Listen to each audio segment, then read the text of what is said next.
এবার ইহুদির কন্যা দৌড়ে চলে গেলেন ফাতেমা রাদিয়াল্লাহু আনহার দরবারে।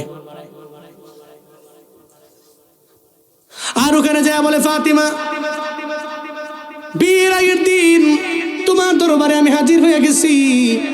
আগামীকালকে আমার বিবাহ, আমার বাবা আমার জানা দিছে।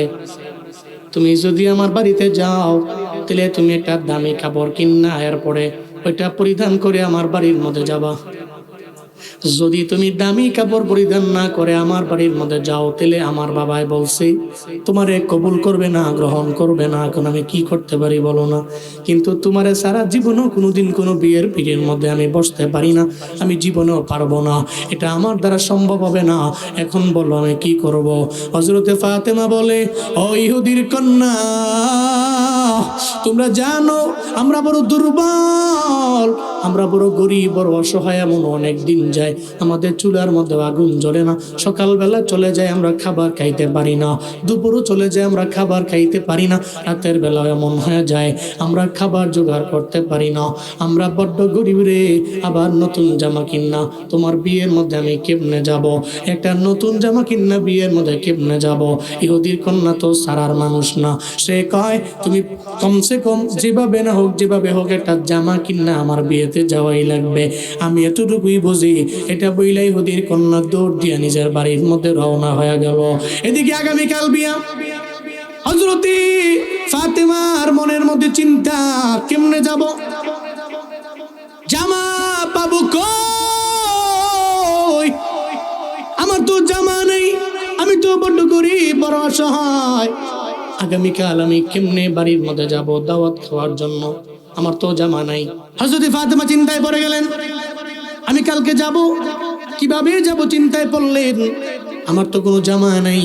কিন্তু রাতের বেলা চিন্তা করে না, মনে মনে ভাবে আমি তো রবের সাথে সম্পর্ক লাগাইছি, আমি আল্লাহর দরবারে আবদার জানাইলে আমার আল্লাহ ফিরে দিবে না।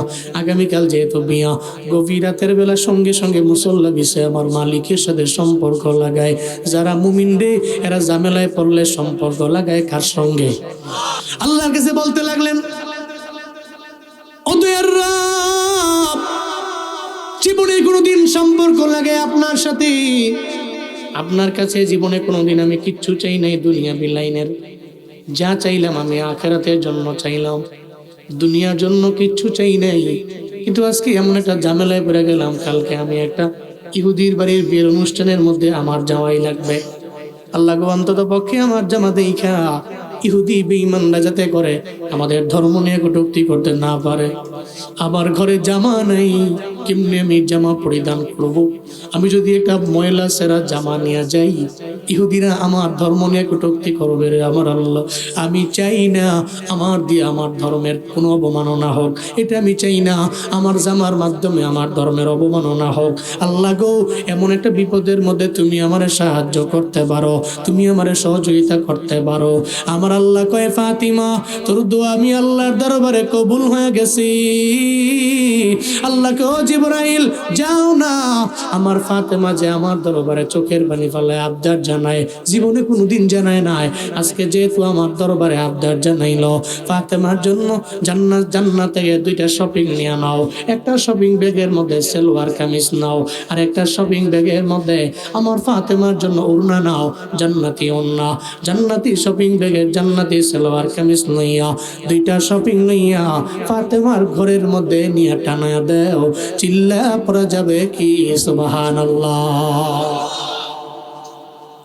হযরত ফাতেমা দোয়া করে ঘুমায় গেলেন। ফজরের সময় ঘুম থেকে জেগে দেখেন ঘরের কিনারায় 2টা শপিং। কিরে, কে দিল? আবার এটার মধ্যে একটাতে সালোয়ার কামিজ দেখা যায়, আর একটাতে ওড়না দেখা যায়। পুরাটা ঘর মনে হয় মেশকে আম্বরের ঘ্রাণ দিয়া ভরে গেছে। সুবহানাল্লাহ, আর জোরে কয় না। উনি অবাক হয়ে গেলেন, চিন্তায় পড়ে গেলেন, কে আমার এটা দিয়া গেল? এত গভীর রাতে রবের দরবারে কান্নাম, কে আমার আয়না দিয়া গেল? টের আবার দেখা যায় 2টা শপিং আমার ঘরের কিনারার মধ্যে টানায় রাখছে। আমি বলতে পারি না, আমি জানি না কে আনছে দরওয়াজার সামনে আমার ডাকে নেই, আমি জানি না, বলতে পারি না। বাবারে, এখন আমি কি করব? কে আনছে, এটা কার সম্পত্তি আমার জানা নাই। আমার তো কেউ বলেও যায় নাই। নবী কই আমি জানি না, কারণ আমার নবী তো গায়েব জানে না, আমার নবী জানে না, আল্লাহ জানাইলে জানে, ঠিক কিনা? নবী জানে না, আল্লাহ জানাই তো জানে।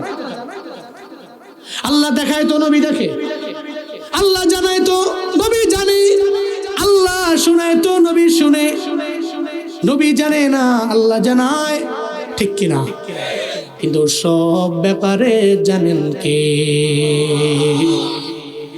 আলিমুল গায়বি ওয়াশ শাহাদাতি হুয়ার রাহমানুর রহিম।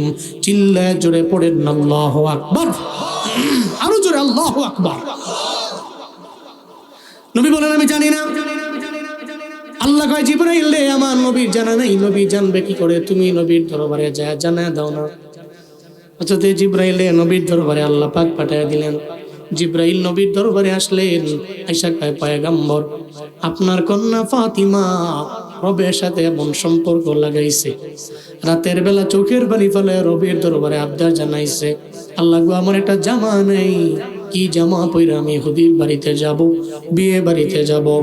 জিবরাইল আলাইহিস সালামের মাধ্যমে, মানে আমার মাধ্যমে আল্লাহ পাক রব্বুল আলামিন জান্নাত থেকে জান্নাতি যত দামি পোশাক আছে ওই দামি পোশাক দেন। পোশাকের মধ্যে একটা পোশাক সালোয়ার কামিজ, একটা শপিং এ আর একটা শপিং এর মধ্যে ওড়না দিয়া আমার মাধ্যমে গভীর রাতের বেলা পাঠায়া দিয়েছে।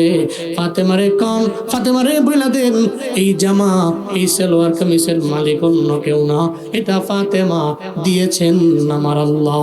চিল্লা পড়া যাবে কি মারহাবা? কে দিছে? জোরে বলেন না, কে দিছে? কোত্থেকে দিছে? সুবহানাল্লাহ, জোরে কই না। আল্লাহ দিছে, আর জান্নাত থেকে দিছে। নবীজি বললেন ফাতেমা চিন্তা নাই, এটা তুমি পড়তে পারো, আল্লাহ পাক দিছেন, তুমি আল্লাহকে বলছো আল্লাহ দিছেন, পড়তে পারো। হযরত ফাতেমা রাদিয়াল্লাহু আনহা সকালবেলা উনি বিয়েতে যাবেন, সুন্দর করে ওই সালোয়ার কামিজ ওড়না উনি পরলেন। উনি পরে বের হয়ে গেলেন কার বাড়ি? ইহুদির একমাত্র কন্যার বিয়ে বাড়িতে। বিয়ে বাড়িতে যাওয়ার পরে ইহুদির কন্যা হযরত ফাতেমারে দেখা মনটা খুশি না বেজার? একটু খুশি না বেশি খুশি? দেখার পরে পাগলের মতো হয়ে গেল, এত পরিমাণে খুশি হয়ে গেছে, ফাতেমা তোমারে পাইছি তো আমার বিয়ে হবে, তোমারে যদি না পাইতাম জীবনও কোনোদিন আমি বিয়ার পিড়ির মধ্যে বসতাম না। তাকায়া দেখে রে, ফাতেমার দেহের মধ্যে এমন এক সালোয়ার কামিজ দেখা যায় দুনিয়ার কোনো মার্কেটের মধ্যে জীবনও কোনোদিন ইহুদির কন্যা দেখে নাই। চিল্লা পড়া যাবে কি সুবহানাল্লাহ? ইহুদির কন্যা ডাকে আর কয় ফাতিমা কোত্থেকে আনছো এত সুন্দর জামা? মা বোনেরা দেখবেন সমাজের মধ্যে, পরিবারের মধ্যে একজনে যদি মার্কেটের মধ্যে যায় একটা সালোয়ার কামিজ আনে, নতুন আনে, আর একজনে দেখার পরে কয় বোন তুমি এটা কোত্থেকে আনলা? কক্সবাজার গেছিলাম, শহরের মধ্যে যায় মার্কেট থেকে আনছি। কোন মার্কেট থেকে আনছো, কোন দোকান থেকে আনছো আমারে কও। তুমি দামিটা পরবা, আমি পড়তে পারবো না, এটা হবে না। জামাইরে মাইরা দুইরা হইলেও টেহা লইয়া মার্কেটে যায়, আছে না না? ফাতেমা রাদিয়াল্লাহু আনহা জানায় দেয় এমন জায়গা থেকে আনছি রে, জীবনেও কোনোদিন এই জায়গার মধ্যে তোমার যাওয়ার সম্ভাবনাও নাই, তুমি যাইতে পারবা না, এমন এক জায়গা থেকে আনছি রে, যাওয়ার কোনো সম্ভাবনাও নাই, যেতেও পারবা না। তবে একজনের সাথে সম্পর্ক লাগাইলে যাওয়া যায়, তিনি আমার আল্লাহ। দুনিয়াতে তোমার বয়ফ্রেন্ড থাকতে পারে, কিরে বন্ধু বানাইছো কারে? কয়েক ছেলেরে। এই জন্য দেখবেন ওই ছেলে ওই মাইয়ার সাথে প্রেম করে, 14 ফেব্রুয়ারির দিনে ওই মাইয়ার জন্য ফুল আনে, জামা আনে, এটা আনে, সেটা আনে। 31st নাইটে কয় 25 সাল চলে গেল, 26 সালে বললো তুমি আমারে কিছুই দিলা না, তুমি না আমারে ভালোবাসো। নিয়ে চলো না, যদি ঘুরা আসি বিচার পাট্টার ঘুরা, তোমার ফুচকা টুচকা খাওয়া বাড়ির মধ্যে দিয়া দিমো। দুনিয়ার বয়ফ্রেন্ডরা কত কিছুই তো দেয় গার্লফ্রেন্ডেরে। এই দুনিয়াতে যেই যার প্রেমে মজা যায়, প্রেমের কারণে এটা দেয় সেটা দেয়, এটা দেয় সেটা দেয়। হযরতে ফাতেমা কয়, আমি একজনের বন্ধু বানাইছি রে, একজনে আমার কাছের বানাইছি। আমি তার দরবারে বললে সে তো আমারে ফিরা দেয় না। দুনিয়াতে কোনো ব্যক্তি যদি কোনো বন্ধুরে বন্ধু বানায়, কোনো ব্যক্তিরে বন্ধু বানায়, বন্ধুরে বলার পরে বন্ধু তো ফিরা দেয় না। আমার বন্ধু দুনিয়ার কেউ না, আমার বন্ধু তো আমার আল্লাহ। আমি রাতের বেলা আল্লাহকে বলছি, আল্লাহ গো, আমার তো এবিলিটি নেই, আমার সামর্থ্য নাই, আমি তো চাইলেও একটা জামা কিনতে পারি না, আমার ঘরে জামা নাই, আমি কি পইরা ইহুদির কন্যার ভাইয়ের মধ্যে বিয়ের মধ্যে যাব। আমি আল্লাহরে বলছি রে, আমার বন্ধুই আমারে ফিরায় দেয় নাই, আমার বন্ধুই আমার ঘরের মধ্যে আইনা এটা দিয়ে গেছে, চিল্লা পড়া যাবে কি মারহাবা। এবার ইহুদির কন্যা তো অবাক হয়ে গেছে, দৌড়ে চলে গেছে বাবার দরবারে, যে কয় বাবা আরে ফাতেমা এমন এক ড্রেস আপ করে আসছে, তুমি দেখো না, তুমি তো বলছো গরিবের মেয়ে ফাতেমা ভালো কোনো ড্রেস পরে তো আমার বাড়ির মধ্যে আসতে পারবে না, এমন এক জামা আনছে জীবনও কোনোদিন নেই, জামা আমি দেখি নাই, জীবনও কোনোদিন তুমি আমার এটা কিনা দিতে পারো নাই। এখন আমি শর্ত দিয়ে দিলাম, মেয়ের জীবনে তো বিয়ে একবার, তাহলে এই বিয়ের মধ্যে তো আমি সাধারণ কোনো ড্রেস পরতে পারি না। ফাতেমার গায়ের ড্রেসটা আমার পছন্দ হয়ে গেছে, এই ড্রেস প্রত্যেকে আনা যায়, তুমি ব্যবস্থা করে দাও, যদি না আনতে পারো আজকে বিয়ে ক্যান্সেল হয়ে যাবে, চিল্লা পড়া যাবে নি সুবহানাল্লাহ। আজকে বিয়ের বিরুদ্ধে আমি বসবো না, এই জামা তুমি যদি আমার আইনা না দাও আমি বিয়ের পীরের মধ্যে বসবো না রে বাবা, আমারে আইনা দাও, আমি এটা পইরার পরে বিয়ের পীরের মধ্যে আমি বসবো। এটা বলার পরে এরপরে তো বাবাই পুরা অবাক হয়ে গেছে, আরে এই জামা আমি কোত্থেকে আনবো, জীবনও কোনোদিন এই জামা কোনো মার্কেটের মধ্যে দেখি নাই, আমি কোথাও পাই নাই। এদিকে তো মেয়ে তো বলছে আমি বিয়ের পিড়ির মধ্যে বসবো না, আর বিয়ের মধ্যে তো অনেক মহিলারা আইছে, ওই মহিলারা জানে মুহাম্মদ সাল্লাল্লাহু আলাইহি ওয়াসাল্লামের কন্যা ফাতেমা আজকের বিয়ের মধ্যে হাজির হয়ে গেছে। ফাতেমা নাকি এমন একটা জামা পরাইছে, ওই জামা নাকি আনকমন জামা, ওই জামা নাকি কনেও চায় জামা না হইলে বিয়ে বসবে না। তাহলে কেমন জামা হতে পারে? অনেক ধনী ধনী ইহুদির বিবিরা দৌড়ে চলে গেল ফাতেমা রাদিয়াল্লাহু আনহার দরবারে, আর যে কয় ফাতেমা তোমার গায়ের মধ্যে এমন এক পোশাক, যেই পোশাক কনেও দেখার পর কনে বলে এই পোশাক ছাড়া বিয়ের পিড়ির মধ্যে বসবে না। ও ফাতেমা এই পোশাক তুমি কোত্থেকে কিনলা আমাদের জানিয়ে দাও না। যখন এই কথা বলতে লাগলো হযরতে ফাতেমা একটু মজা করে বলে, এটা এমন এক মার্কেটের থেকে আনছি যেই মার্কেটের ধারে কাছেও তোমরা যেতে পারবা না, এমন এক মার্কেট থেকে আনছি ধারে কাছে যাওয়ার মতো এবিলিটি নেই। এবার তো মহিলারা তো যদি আমাদের ঘরের যে বেটি, এই বেটি যদি আরেকজনের জিজ্ঞায় আফা এটা কোত্থেকে আনছে, যদি এই ভিডিও কয় যে এটা আনছি এমন মার্কেট থেকে, তোমার 14 গোষ্ঠী যাইতো ওটা আছে নাকি গরিব কোথাকার, এটা কইলে দাম না গেছে যে দেখছেন নি কোথায় কারবারটা আমার কি শুরু করলো, চলেন জমি বিচ্ছ হইলো তো আমার কিনবো, এটা রং মার্কেটে। কথা বলেন ঠিক কিনা বলেন? এবার তো ইহুদিদের ধনী ইহুদিদের বউরা মনে মনে চিন্তা করে, গরিবের মাইয়া আমগরে কি ঠেট্টা দিল, জীবনে কোনোদিন বলে এই মার্কেটের ধারে কাছেও যেতে পারবো না আমরা, কয় কি আই ফাতেমা তুমি বলো। রাগান্বিত হয়ে গেলেন, ক্রোধের আগুনে অগ্নিশর্মা হয়ে গেছে, আর কয় ফাতিমা বলো কোত্থেকে আনছো, কোন মার্কেট থেকে আনছো, মার্কেটের নাম বলো। হযরতে ফাতেমা জানায়া দিতে লাগলেন, আমি এমন এক মার্কেট থেকে আনছি, এই মার্কেটের নাম হলো জান্নাত। চিল্লা আল্লাহু আকবার। মার্কেটের নাম কি? জোরে বলেন, আরো জোরে বলেন। জান্নাত থেকে আনছি, এটা এমন এক মার্কেট, জীবনে কোনোদিন নেই জান্নাত নামের মার্কেট আর নাম শুনি নাই। কতই তো দেখলাম এলাকার মধ্যে, কত মার্কেটের মধ্যে গেলাম, যমুনা ফিউচার পার্কে গেলাম, বসুন্ধরায় গেলাম, উত্তরার মাস্কাট প্লাজায় গেলাম, সব জায়গায় তো গেলাম, কিন্তু এত সুন্দর মার্কেটের নাম তো শুনিও নাই, জীবনে কোনোদিন দেখিও নাই। এই বলো, এমন এই জান্নাত থেকে, জান্নাত নামক মার্কেট থেকে আনছো, কোন দোকান থেকে আনছো? কয় দোকানের নাম হলো, মার্কেটের নাম জান্নাত, দোকানের নাম হলো জান্নাতুল ফিরদাউস। চিল্লায় পড়া যাবে নি সুবহানাল্লাহ। মার্কেটের নাম জান্নাত, আর মার্কেটের ভিতরে দোকানটা আছে, এই দোকানের নাম জান্নাতুল ফিরদাউস। জীবনে কোনোদিন এই মার্কেটের নামও শুনি নাই, এই দোকানের নামও তো শুনলাম। এবার বলো কেমনে যাওয়া লাগবে? বলো ওই মার্কেটে কেমনে যাব কেনাকাটা করার জন্য? ওই মার্কেটের দোকান পর্যন্ত কেমনে যাব এই বিষয়ে বলো না। এটা বলতে দেরি হযরত ফাতেমা জানায়া দিল, ইহদিনাস সিরাতাল মুস্তাকিম। চিল্লে পড়া যাবে নি আল্লাহু আকবার, আরো জোরে আল্লাহু আকবার। হযরত ফাতেমা রাদিয়াল্লাহু আনহা জানায়া দেয়, ইহুদিদের ধনীদের বিবিরা, তোমরা যদি ওই মার্কেটে যাইবার চাও তাহলে সিরাতুল মুস্তাকিম ছাড়া কোনো উপায় নাই। সিরাতুল মুস্তাকিমের পথে যাওয়া লাগবে, সিরাতুল মুস্তাকিমের পথে যাওয়া লাগবে। এই কথা বলার পরে কয়, আই সিরাতুল মুস্তাকিমের পথের মধ্যে আমরা কেমনে যাব? ওই রাস্তা ধরবো কেমনে? ওই রাস্তায় আমরা যাব কেমনে? ওই রাস্তায় কেমনে যাব? রাস্তা তো আমাদের চেনা নেই, ওই রাস্তা জানা নেই। এই রাস্তা দিয়া জান্নাত মার্কেটে যাওয়া যায়, আর ওই রাস্তা দিয়া জান্নাতুল ফিরদাউসের দোকানের মধ্যে যাইয়া আমরা এই জামাটা কিনে আনতে পারবো। আমরা জানিয়ে দাও এই পথ আমরা কেমনে ধরবো?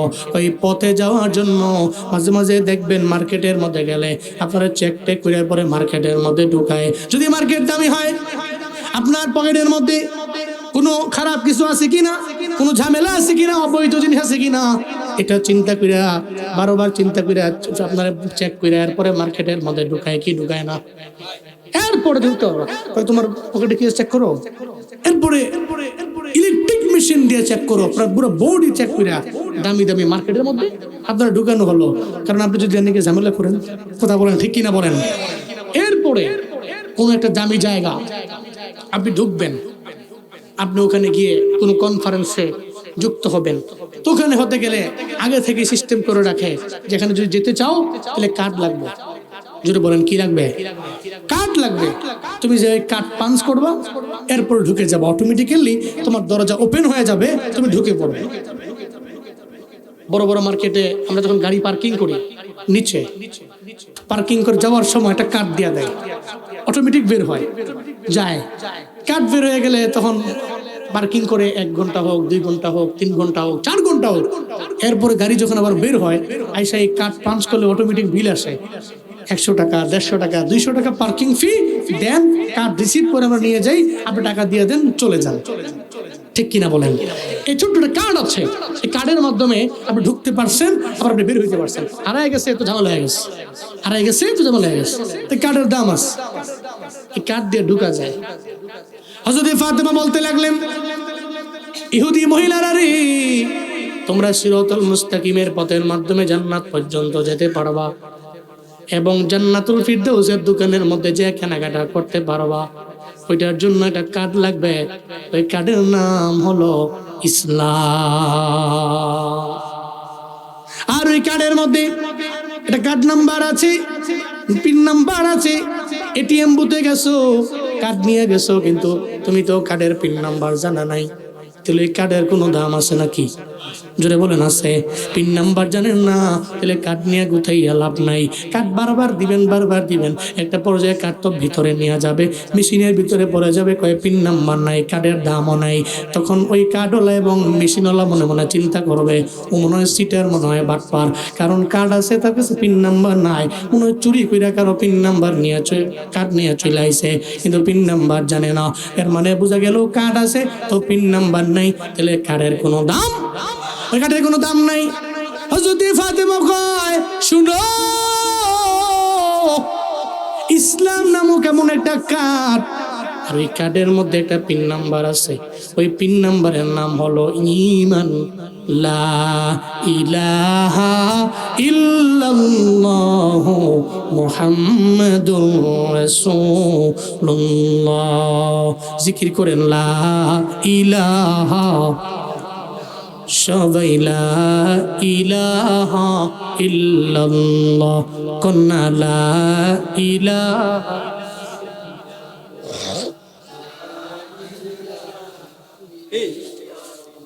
সবাই লা ইলাহা ইল্লাল্লাহ, লা ইলাহা।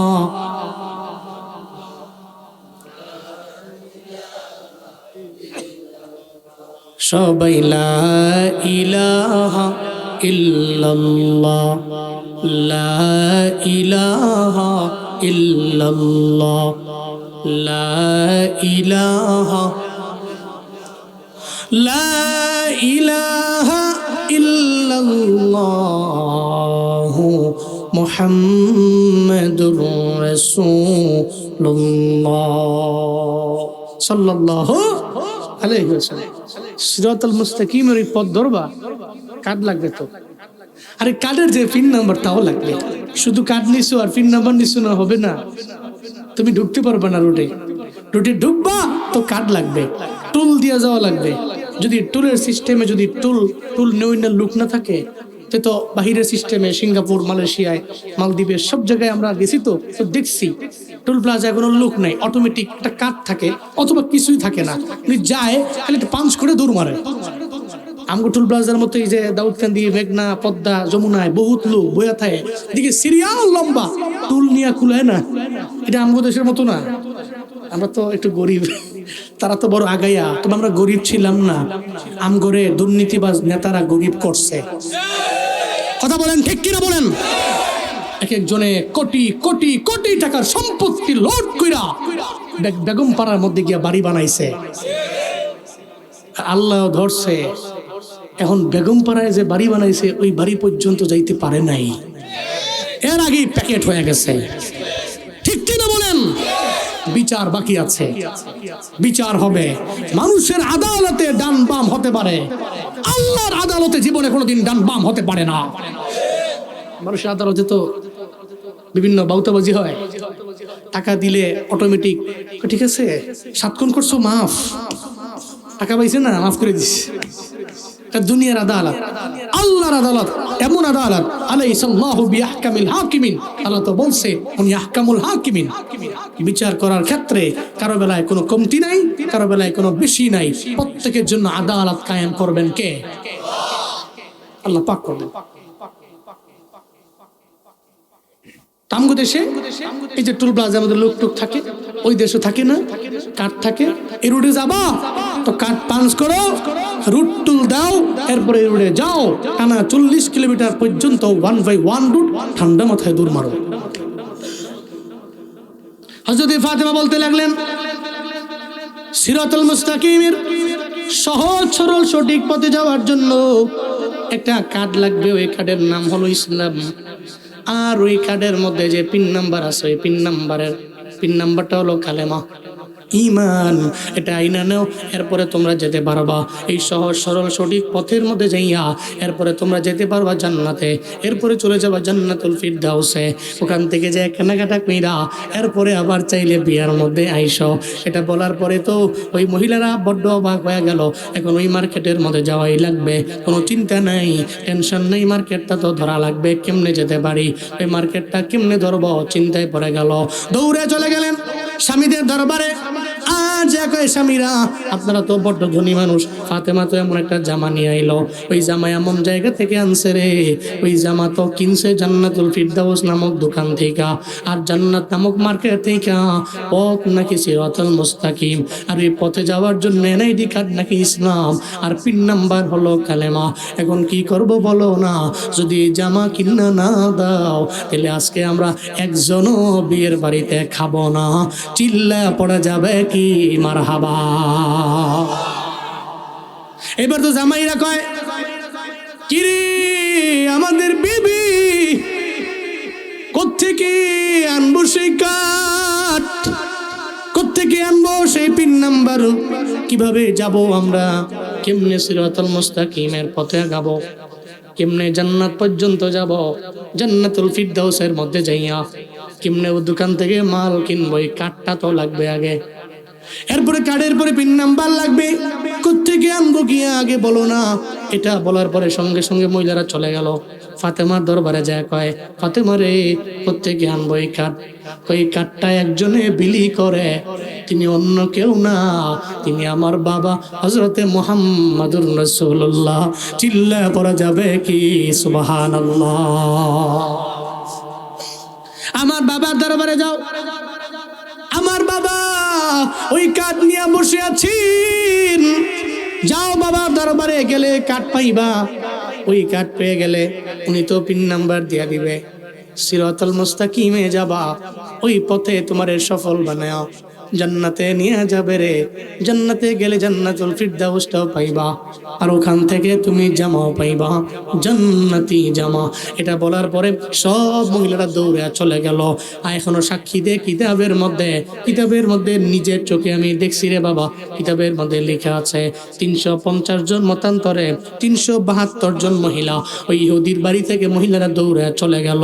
এবার ইহুদির কন্যা সহ দৌড়াইয়া, ওই ইহুদির বিবি সহ দৌড়ে চলে গেল আমার মায়ার নবীর দরবারে। এদিকে ফাতেমাও দাঁড়ানো। ফাতেমা যে কয় বাবা, এরা সবাই কাঠ চায়, আর কাঠের মধ্যে পিন নাম্বারটাও এরা চায়। কয় আমি তো কাঠ বিলি করি, সেই কাঠ বিলি করতে হলে এদের প্রত্যেকেই তো আগে কালেমা পড়া লাগবে, তাহলে পিন নাম্বারও পেয়ে যাবে, কাঠও আমি দিয়ে দিব। এরা সবাই সহজ সরল সঠিক পথের মধ্যে চলে যাবে, আর এদের কপালে থাকবে জান্নাত, আর জান্নাতে গেলে থাকবে জান্নাতুল ফিরদাউসে। এখন কি করা লাগবে বাবা এদের বলে দিন। সঙ্গে সঙ্গে আবার মায়ার নবী জানায় দেয়, কয়ে কোনো কিছু নেই, এরা তো কেউ আল্লাহরে মানে না, আমারে মানে না, কোরআন মানে না, কিছু মানে না। এদের প্রথম নম্বরে কাজ হলো কালেমা পড়া লাগবে, এরা ঈমান আনা লাগবে, গায়বের প্রতি ঈমান। এটা আনলে এরা সফল হবে, এরা মুত্তাকি হয়ে যাবে। আল্লাহকে এরা দেখে না, আমার জানা আছে। এরপরে এরা এরপরেও এরা মানতে হবে আল্লাহকে দেখি নাই, সইতে পারি না, ধরতে পারি না, কিন্তু আল্লাহ আছে, এটা দিলের মধ্যে গাঁথা লাগবে। এবং আমল বিল আরকান, বাস্তব জীবনে এটা বাস্তবায়িত করা লাগবে। যদি এটা করতে পারে তাহলে ওই জান্নাতুল ফিরদাউস থেকে এদের জামা দেওয়া হবে। আমার মায়ার নবী এটা বলার পরে সঙ্গে সঙ্গে সব মহিলারা হযরতে ফাতেমাও দাঁড়াইয়া, আমার মায়ার নবীও দাঁড়াইয়া, 350 জন মতান্তরে 372 জন মহিলা সবাই কয় ফাতেমা রে, আমার নবীরে কও আমাদের যেন পড়াইয়া দেয় লা ইলাহা ইল্লাল্লাহু মুহাম্মাদুর রাসূলুল্লাহ সাল্লাল্লাহু আলাইহি ওয়াসাল্লাম।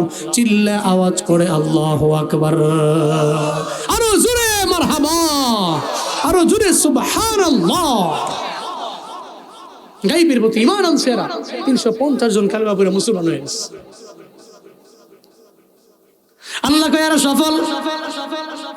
এতদিন আল্লাহরে মানতো না, এই কারণে রবের কাছে এদের কোনো দাম নাই, কোনো সম্মান নাই। কিন্তু আল্লাহর প্রতি ঈমান আনছে, গায়বের প্রতি ঈমান। আল্লাহরে দেখছো নি কয় না, আল্লাহরে শুইছো নি কয় না, আল্লাহরে পাইছো নি কয় না, কিছুই তো পাও নাই। কিন্তু এরপরেও তুমি আল্লাহর প্রতি ঈমান আনো কেন? আমি সফল জীবন চাই, আমি ব্যর্থ জীবন চাই না। সফল জীবনের জন্য ঈমান ছাড়া কোনো উপায় নাই, সফল জীবনের জন্য ইসলাম ছাড়া উপায় নাই, সফল জীবনের জন্য জীবনও জান্নাত ছাড়া কোনো উপায় নাই। আমি কেমনে জান্নাতের পথে যাব, কেমনে জান্নাতের পথে যাব? সিরাতুল মুস্তাকিমের পথ ধরা লাগবে। এটা ধরার জন্য লাগবে পরিপূর্ণ ঈমান। তবে সাচ্চা ঈমান লাগবে, নামে নামে ঈমান হলে হবে না। আমরা তো সবাই নামের মুমিন, কামের মুমিন কম। নামের মুমিন কেমনে?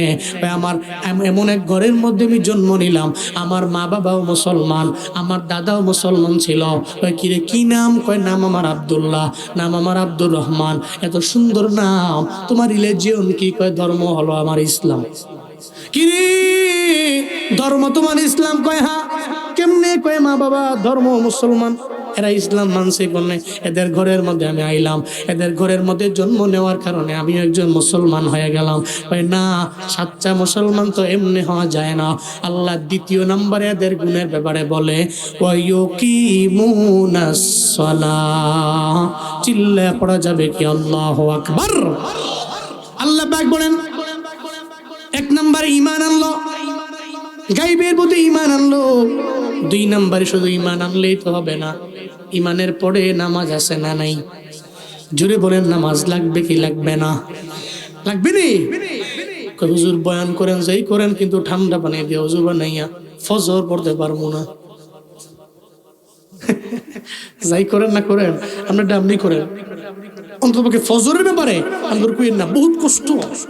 ফজরের নামাজে ঠান্ডা পানি দিয়ে উজু বানাইয়া ফজর পড়া কষ্ট না, কষ্ট, তবে মুমিনের জন্য সহজ। ঠিক কিনা বলেন? সে আরামের ঘুমকে হারাম করে, এই কম্বলকে লাথি মারে, সে এই ল্যাবকে লাথি মেরে উড়িয়ে ফেলিয়ে দেয়।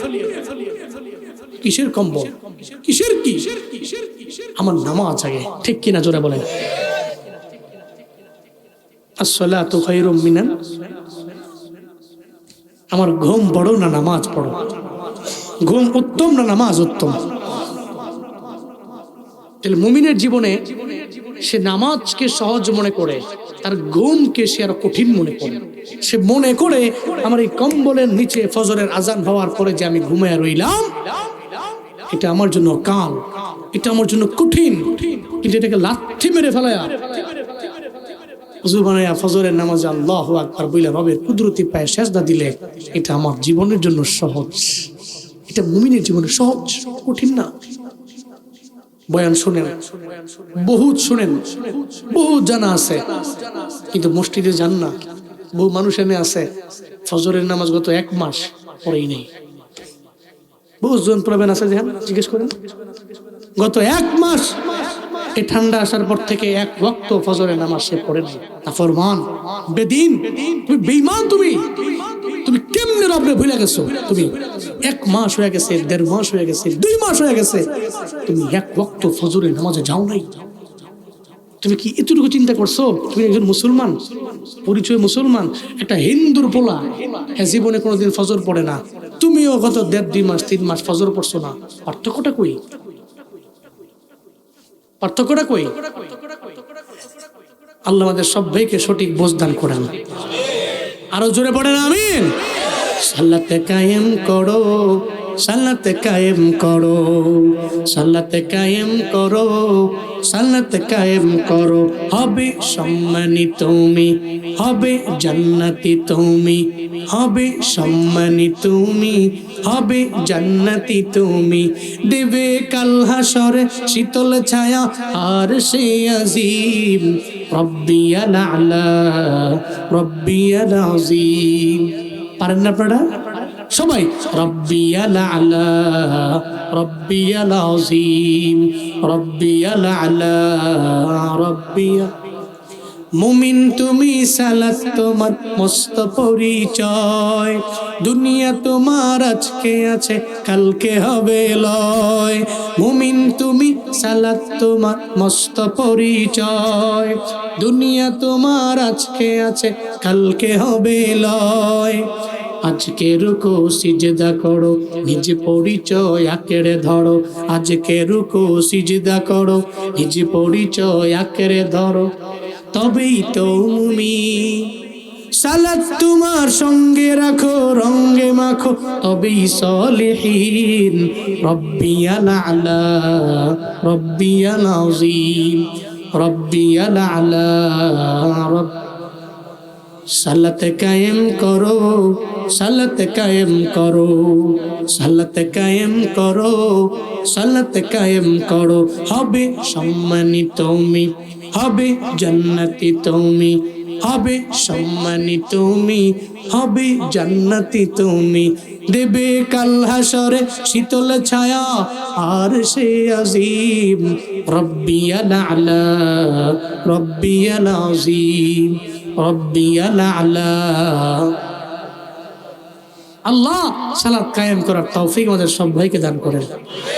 এই ময়দান থেকে একটা শ্রোতা যদি বাড়িতে যে আগে নামাজ পড়তো না, নামাজ পড়া শুরু করছে, খোদার কসম রামপুর দক্ষিণ মিঠাচড়ির ইসলামী যুব কল্যাণ পরিষদের মাহফিলটা সফল হবে, এতে কোনো সন্দেহ নাই। একটা ছেলে, একটা শ্রোতা, একটা সামে বয়ান শুনছে, শুনে গিয়ে নামাজ ধরছে, তোমাদের এই মাহফিল সফল মাহফিল, এই মাহফিল নাজাতের উসিলার মাহফিল। ভাব, আগে পড়তেন না, আজকের এই বয়ান শুনে গিয়ে নামাজ পড়েন ইনশাআল্লাহ। আল্লাহ আমার ভাইদেরকে সে তৌফিক দান করেন। আরো জোরে পড়েন আমিন। নামাজ কায়েম করতে হবে, ইচ্ছা করে ঘরে পড়বেন না, ইচ্ছা করে না, অনিচ্ছাকৃত ঝামেলা আছে, ঘুরে পড়ছেন, ইচ্ছা করতে পড়া যাবে না, দৌড়ে চলে যাবেন নামাজে মসজিদে ইনশাআল্লাহ। হ্যাঁ, ওয়ারকাউ মা'আর রাকিঈন ওয়াসজুদু মা'আস সাজিদিন। আল্লাহ পাক বলছেন রুকুকারী যারা, এদের সঙ্গে রুকু করো, যারা সিজদা দেয় এদের কাছে যাও, এদের সাথে সিজদায় গিয়ে একসাথে রবের কুদরতি পায়ে সিজদা দিয়ে তোমার মাথাকে অবনমিত করো। 2 নম্বরে নামাজ। 2 নম্বরে কি? মুফলিহুন ব্যক্তিদের 1 নম্বর গুণ হলো এরা ঈমান আনে কার উপরে? আল্লাহর উপরে, গায়বের উপরে, অদৃশ্যের উপরে। আইনাই জবান দিয়ে খালি বলে না, আবার 5 ওয়াক্ত নামাজও কায়েম করে। 2 নম্বর। 3 নম্বর ওয়ামিম্মা রাযাকনাহুম ইউনফিকুন। আল্লাহ পাক বলেন 1 নম্বর ঈমান আনলো, 2 নম্বরে নামাজের মধ্যে দৌড়ে গেল, নামাজ কায়েম করলো, 3 নম্বরে আমার এই মুফলি বান্দারা, আমার সফল বান্দারা 3 নম্বরে আমি আল্লাহর দেওয়া রিজিক থেকে আমি আল্লাহ যা তারে দিলাম, আমি আল্লাহ যা তারে দিলাম, আল্লাহ পাক বলেন নাই তোমার দেওয়া রিজিক, তোমার ইনকাম করা রিজিক থেকে রবের দরবারে তুমি ব্যয় করো, রবের রাস্তায় ব্যয় করো, ফি সাবিলিল্লাহ ব্যয় করো। আল্লাহ এটা বলেন নাই। আল্লাহ পাক বললেন আমার দেওয়া মিম্মা রাযাকনাহুম, মা রাযাকনা, যা আমি তোমারে দিলাম, যে রিজিক আমি তোমারে দিয়ে দিলাম, আমার দেওয়া রিজিক থেকে আমার রাস্তায় বান্দা তুমি ব্যয় করে দাও। এটা থেকে বোঝা যায় রিজিক দেওয়ার মালিক আমি না, রিজিক দেওয়ার মালিক নেতা না, রিজিক দেওয়ার মালিক লিডার না, রিজিক দেওয়ার মালিক কেউ না। যদি রিজিকের মালিক আওয়ামী লীগ হইতো তাহলে আওয়ামী লীগের সময় বিএনপির লোকেরা সব না খেয়ে মরে যাইত, আর যদি রিজিকের মালিক বিএনপির লোকেরা হইতো তাহলে বিএনপির লোকদের সময় সবাই না খায় মাইরা ফেলতো। ডোনাল্ড ট্রাম্পের সময় কত জো বাইডেনের মাইরা লো, জো বাইডেনের সময় কত ডোনাল্ড ট্রাম্পের মাইরা ফেলো। আল্লাহ কই রিজিকের দায়িত্ব কারো দরবারে নাই, চিল্লে বলো না রিজিকের মালিককে। আল্লাহ কয় তুমি ইনকাম করতে পারো না, যা পারো সিলা মনে রেখো রিজিক দিয়ে আমি আল্লাহ, আমি আল্লাহর দেওয়া রিজিক থাকে তুমি আমি আল্লাহ রাস্তায় ব্যয় করবা যদি সফল হতে চাও। সফল মানুষের 3 নাম্বার গুণ হলো আল্লাহর দেওয়া রিজিক থেকে এরা ব্যয় করে, কার্পণ্য করে না, এরা বখিলামিও করে না। ভিখারি যদি চায় ধমক দিয়ে তাড়াইয়া দিবেন না। ও আম্মাসা ইলা ফালা তানহার, যে ভিখারি আপনার দরওয়াজার সামনে হাজির হয়ে গেল, দেখবেন ভিখারিরা অনেক বিনয় কইরা পাশের মধ্যে উঠলে মাঝে মাঝে আগে দেখতাম, এখন তো উঠতে পারি না, সময়ের কারণে পারি না, ব্যস্ততা বেড়ে গেছে, আবার নিজেও আল্লাহ পাক গাড়ি কেনার তৌফিক দিছে, উঠতে পারি না। একটা সময় ঘুরা বয়ান করতাম, বাস দিয়া যা বাসের মধ্যে দেখি, ঢাকার লোকাল বাসে বলেন বাহিরের বাসে বলেন, মাঝে মাঝে কিছু কানা মানুষ, অন্ধ মানুষ, কানে শোনে না, বধির মানুষ দেখবেন চোখের পানি ফালায়া আপনাদের দরবারে আবদার জানায়, যাত্রী ভাইরা বড় গরিব, বড় অসহায়, চাইলে তোমাদের মতো দেখতে পারি না, চাইলে মা দেখতে পারি না, বাবা দেখতে পারি না, চাইলে ইনকাম করতে পারি না, তোমাদের দেওয়া আল্লাহর দেওয়া রিজিক থেকে আমাদের কিছু দিয়া দাও। এটা বইলা চোখের পানি ফালায় আবদার জানায়। যেই বান্দার দিলের মধ্যে রবের ভয় আছে, সফল কাম হবার চায়, ও তো মনে করে আল্লাহ চাইলে তার জায়গায় তো আমারে নিয়া মানুষের দ্বারে দ্বারে আমারে ঘুরাইতে পারতেন, আল্লাহ ঘুরান নাই। আল্লাহর দেওয়া রিজিক থেকে এরা ব্যয় করে, এরা জীবনে কোনোদিন বখিলামি করে না, জীবনে কোনোদিন এরা বখিল হয়। আর আল্লাহ পাক যারা ইবাদুর রহমান খাঁটি বান্দা, আল্লাহদের গুণ বলেছেন সূরাতুল ফুরকানের 62-63 নম্বর আয়াত থেকে। আল্লাহ ধারাবাহিক এই সমস্ত বান্দাদের গুণ বলেছেন, বলতে গিয়ে আল্লাহ পাক এক আয়াতে এদের গুণের ব্যাপারে বলেছেন, ওয়াল্লাযীনা ইযা আনফাকু লাম ইউসরিফু ওয়া লাম ইয়াকতুরু ওয়া কানা বাইনা যালিকা কাওয়ামা। চিল্লা জোরে করে পড়ে যাবে কি আল্লাহু আকবার। আল্লাহ পাক বলেন যারা আমার খাঁটি বান্দা, আল্লাযীনা ইযা আনফাকু, তারা যখন ব্যয় করে, লাম ইউসরিফু, এরা অপচয় করে না, ওয়া লাম ইয়াকতুরু, আবার না করে এরা বখিলামি কিপটামিও করে না, আবার অপচয় করে না, ওয়া কানা বাইনা যালিকা কাওয়ামা, মাঝামাঝি অবস্থায় রাখে, এরা মধ্যম পন্থা অবলম্বন করে, এরা না করে অপচয়, আবার না করে অনেক কিপটামি। আমাদের সমাজে অনেক বেশি অপচয় করে, আসে না নাই? জোরে বলেন আছে না নাই? আবার অনেক কিপটামি করে, বকিলামি করে, মসজিদের জন্য চাইলে 1 টাকাও দেয় না, মাদ্রাসার জন্য চাইলে 1 টাকাও দেয় না, ওয়াজের জন্য চাইলে 1 পয়সাও দেয় না। উল্টা আরো জুয়ান তুলে গেছে, ধমক দিয়া তারা দিছে। এত মাহফিল দিয়া কি হইব, এত ওয়াজ দিয়া কি হইব, এত মসজিদ দিয়া কি হইব, এত মাদ্রাসা দিয়া কি হইব? ধমক দিয়া জুয়ান পোলারে তারা দিছে। আবার কোনো গানের প্যান্ডেল হইলে ওখানে গিয়া সবার আগে দাঁড়াইয়া ওখানে টাকা ব্যয় করছে, ওই লাইনে বকিলামি করে নাই। সমাজে আছে না না? ওই গিফটারি বলে দিও সবার টাকা তো মসজিদে লাগে না, সবার টাকা মাদ্রাসায় লাগে না, সবার টাকা তো ভালো কাজে লাগে না, সবার টাকা তো নেকের কাজে লাগে না। কারো টাকা লাগে ভালো কাজে, কারো টাকা লাগে খারাপ কাজে। মনে রেখো কক্সবাজার রামুর মুসলমানেরা, জুনায়েদ আল হাবিব বইলা যায়, আল্লাহ জানাইছে যারা রবের খাঁটি বান্দা এরা কিপটামিও করে না, এরা অপচয় করে না, দুইটার মাঝামাঝি এরা রাখে। না করবেন কিপটামি, আবার না করবেন অপচয়, তাহলে আপনি হবেন রবের খাঁটি বান্দা। চিল্লা বলেন ঘোষণা কা। সমাজে অপচয় করে, আবার অনেকে আছে সর্বোচ্চ লেভেলের কিপটামি করে, বহুত লোক আছে। আপনাদের এলাকার খবর আমি জানি না, আমার এলাকায় আছে। পোলাপান মাহফিল করায়, ওনার বাড়িতে গেছে, উনি বড় লোক মানুষ, যায় না, ধনী মানুষ, উনি ওনার কাছে গেছে, একটা মাহফিল করবো, আপনি বেশি না 500 টাকা দিয়ে, অথচ হ্যাঁ কোটি কোটি টাকার মালিক, বহু সম্পদের মালিক। ধমক দিয়ে পোলার পাঠাই দিস 500 টাকার জন্য। কিপটা তো পোলা বানায় কইছে যে এর কাছে গেছিলাম, ধমক দিছে, ওই কিপটা গেছো, হ্যাঁ তো অনেক কিপটা, সর্বোচ্চ লেভেলের কৃপণ বকিল। এরকম আছে না নাই? হুজুরে বয়ান করতেছে কালেকশনের দানের ফজিলত সম্পর্কে বয়ান, মাঝখান থেকে একজনে হুজুরের বয়ান শুনা চুপ দিয়া গোড়ায় গোড়ায় পানি পড়তেছে, হুজুরে বয়ান করতেছে দানের ফজিলতের বয়ান। তো হ্যাঁ মনে মনে চিন্তা করছে, পকেটে 50 টাকা বাইর থেকে আনছিলাম, হুজুরের বয়ান শুনে ভালোই লাগতেছে, এই টাকাটা আজকে পকেটে রাখতাম না, দিয়ে গেলাম, দান করলাম, আজকে রাখতাম না। এই চিন্তা করে উনি মাঝখান থেকে আসতে করে পকেটে হাত দিছে, দিয়ে টাকার মধ্যে জোর করে মুখ করে ধরছে। হুজুর বয়ান করতেছে, চোখ দিয়ে পানি পড়তেছে, মনটা নরম হইতেছে, টাকাটা দিয়ে দিব। একটা পর্যায়ে হুজুর যখন ফজিলতের ওই ঘটনা শেষ করে নিয়েছে, এবার হুজুরে মানুষ দিতেছে আর দোয়া করতেছে, যে দেয় তার লিগে দোয়া করে। হ্যাঁ আস্তে আস্তে হ্যাঁ চোখের পানি বন্ধ হয়েছে, আগে আস্তে আস্তে মনটা আবার আগের জায়গায় চলে গেছে, বড্ড পাষাণ হয়ে গেছে, আর দিতেছে না। ওইটা মুঠ করে ধরছে যে দৌড়ে রয়েছে, এটা ছাড়েও না, হাতও বের করে না, দেয়ও না। একটা পর্যায়ে হুজুরে তো লম্বা সময় কালেকশন কইরা আদায় কইরা শেষ পর্যায়ে গিয়ে হুজুর কয়, শেষ ভালো যার, সব ভালো তার লাস্টে দিয়ে লাও, যার যা আছে দিয়ে লাও, ভালো কাজে সবার টাকা লাগে না। হুজুর লাস্ট পর্যায়ে গিয়ে বলতেছে, উনি মনে মনে চিন্তা করে, যাক হুজুরে কইছে শেষ ভালো যার, সব ভালো তার, থাক দিয়ে এইলাই।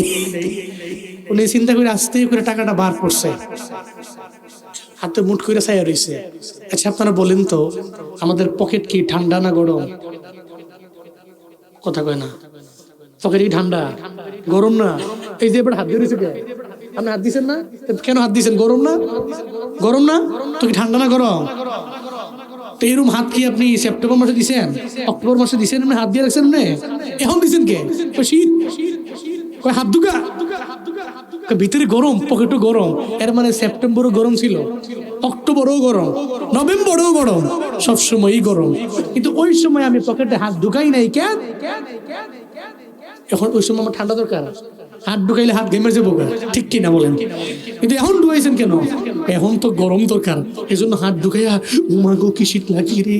কথা বলেন, ঠিক কিনা বলেন? তো পকেট গরম ন্যাচারাল, স্বাভাবিক বিষয় হলো পকেট গরম। তো এই বেটায় মোটামুটি 10-15 মিনিট যে পকেটে হাত দিয়ে রাখছে, হাতটা ঘাম দিয়ে লাইছে, একটু ঘাম বেরোইছে। তো উনি টেহারার দিকে চাইয়া কয়, তুমি কান্দো? না না থাক থাক, তোমার দিতাম না, আমি দিতাম না। আস্তে করে আবার পকেটে দিয়ে লাইছে। টিহাই বলে কান্দে, এরকম কিপটা আছে না নাই? আল্লাহ বলছেন আল্লাহর দেওয়া রিজিক থেকে তুমি আল্লাহর রাস্তায় ব্যয় করো, আল্লাহর রাস্তায় ব্যয় করো, তো তুমি মুফলি হতে পারবা, রহমানের খাঁটি বান্দা তুমি হতে পারবা ইনশাআল্লাহ। তাহলে আসুন না আমরা রহমানের খাঁটি বান্দা হই, মুফলিহুনদের দলভুক্ত হই। হওয়ার জন্য এক নম্বরের জন্য কি লাগবে? গাইবের প্রতি ঈমান, অদৃশ্যের প্রতি ঈমান। আমরা ঈমান আনবো, আনার মতো আনবো ইনশাআল্লাহ। এরপরে ঈমানের পরে আমরা 5 ওয়াক্ত নামাজ পড়বো। পারবো না ইনশাআল্লাহ? আজকে থেকে নিয়ত করে, হুজুর আমি আগে পারি নাই, অন্তত পক্ষে আগামীকাল থেকে আমি চেষ্টা করবো সর্বোচ্চ যাতে নামাজ না ছুটে গেলেও আমি আগে পড়তামই না, অন্তত পক্ষে 3 ওয়াক্ত শুরু করেন, 2 ওয়াক্ত শুরু করেন। আপনি এভাবে 1 সপ্তাহ পড়েন, এরপরে আবার 1 ওয়াক্ত বাড়ান, এরপরে আপনি 1 মাস পরে আরো 2 ওয়াক্ত বাড়ান। একদিন দেখবেন আপনি 5 ওয়াক্ত নামাজি হয়ে গেছেন। রমজানে পড়েন না, রমজানের 5 ওয়াক্ত নামাজ পড়েন, এরপর রমজানের বাইরেও আপনি পারবেন, কিন্তু প্র্যাকটিস নেই, চেষ্টা করেন, সফল হবেন। 5 ওয়াক্ত নামাজ পড়ার চেষ্টা করবেন। কারা দুহাত তুলে আল্লাহকে দেখান, আল্লাহ কবুল করেন।